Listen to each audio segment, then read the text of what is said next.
Hello' guys, কি খবৰ আপোনালোকৰ? আশা কৰোঁ আপোনালোকৰ খবৰ বহুত বেছি ভাল আৰু মোৰো বহুত বেছি ভাল।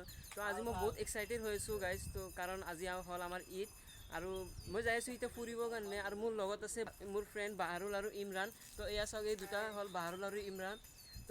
তো আমি ক'ত ক'ত যাওঁ আপোনালোকক দেখাই থাকিম আৰু আপোনালোকেও ব্লগটো স্কিপ নকৰাকৈ চাই থাকক। গাইজ, এতিয়া আমি উবেৰ বুক কৰিলোঁ আৰু আমাৰ উবেৰটো এতিয়া আহি আছে। তো আমি এতিয়া যাই আছোঁ জালুকবাৰীত থকা পাৰ্কত। তো নামটো নাজানো, নামটো তাতে যাই কিনে গম পাম। তো গাইজ, এতিয়া আমাৰ গাড়ীখন আহিছে, ইয়াত চাওক আমাৰ গাড়ীখন। তো আমি এতিয়া যাই আছোঁ।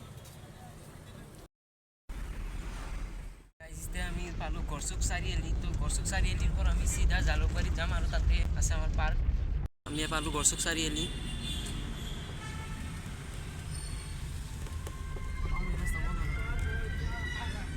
এতিয়া আমি পালোঁ জালুকবাৰী ব্ৰিজ, অভাৰ ব্ৰিজটো। আজি বতৰটো অলপ বেয়া আছিল কাৰণ বৰষুণ দি আছিল। তো মই পাৰ্কখন পালোঁৱে, বেছি দূৰো নহয় আৰু 1 কিলোমিটাৰমান আছে, কিন্তু বৰষুণৰ কাৰণে বেয়া লাগিল। পাৰ্কখন আপোনালোকক মই ভিতৰত যাই কিনে দেখাম।